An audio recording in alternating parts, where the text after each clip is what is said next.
ನಮಸ್ತೆ. ಇವತ್ತು ಮೂಲಂಗಿ ಸೊಪ್ಪಿನ ಪಲ್ಯದ ಬಗ್ಗೆ ತಿಳಿಸ್ಕೊಡ್ತೇನೆ.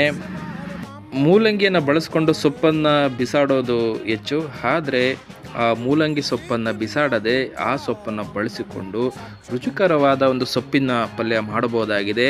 ಇದು ತುಂಬ ಪ್ರೋಟೀನ್ ಹಾಗೂ ನಾರಿನಂಶ ಹೊಂದಿರುವಂಥ ಒಂದು ಮೂಲಂಗಿ ಸೊಪ್ಪು ಆಗಿರುತ್ತೆ. ಮೊದಲಿಗೆ ಸೊಪ್ಪನ್ನು ಚೆನ್ನಾಗಿ ಸೋಸ್ಕೊಂಡು ಅದನ್ನು ನೀರಲ್ಲಿ ಒಂದು 2-3 ಸಲ ಚೆನ್ನಾಗಿ ತೊಳೆಯಿರಿ. ಅದನ್ನು ಸಣ್ಣಗೆ ಹೆಚ್ಚಿಟ್ಕೊಳ್ಳಿ. ಸಣ್ಣಗೆ ಹೆಚ್ಚಿದಷ್ಟು ತಿನ್ನೋಕ್ಕೆ ಚೆನ್ನಾಗಿರ್ತದೆ. ಮೊದಲಿಗೆ ಸ್ವಲ್ಪ ಒಂದು ಬಾಣಲಿಗೆ ಎಣ್ಣೆ ಹಾಕ್ಕೊಂಡು ಕಡಲೆಬೇಳೆ, ಬ್ಯಾಡಗಿ ಮೆಣಸಿನ್ಕಾಯಿ, ಸ್ವಲ್ಪ ಸಾಸಿವೆ, ಕರಿಬೇವು, ಸ್ವಲ್ಪ ಜೀರಿಗೆ ಹಾಕಿ ಒಗ್ಗರಣೆ ಹಾಕಿ, ನಂತರ ಸ್ವಲ್ಪ ಈರುಳ್ಳಿ, ಉಪ್ಪು ಇವೆಲ್ಲ ಹಾಕಿ ಚೆನ್ನಾಗಿ ಬೇಯಿಸಿ. ಈ ನಂತರ ಈ ಹೆಚ್ಚಿಟ್ಕೊಂಡಿರೋ ಮೂಲಂಗಿ ಸೊಪ್ಪನ್ನು ಹಾಕಿ ಚೆನ್ನಾಗಿ ಹುರಿಯಿರಿ.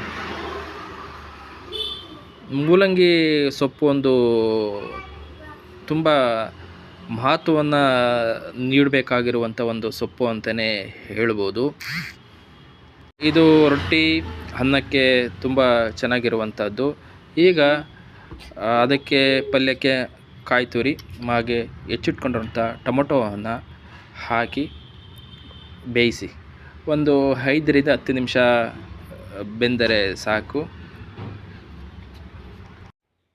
ಈ ಪಲ್ಯಕ್ಕೆ ಏನಾದರೂ ಚಟ್ನಿ ಪುಡಿ ಅಂಥದ್ದು ಮಿಕ್ಸ್ ಮಾಡಿಕೊಂಡು ಈ ಅಕ್ಕಿ ರೊಟ್ಟಿ, ರಾಗಿ ರೊಟ್ಟಿ ಹಾಕ್ಬಿಟ್ಟು ತಿಂದರೆ ತುಂಬ ಸೊಗಸಾಗಿರ್ತದೆ.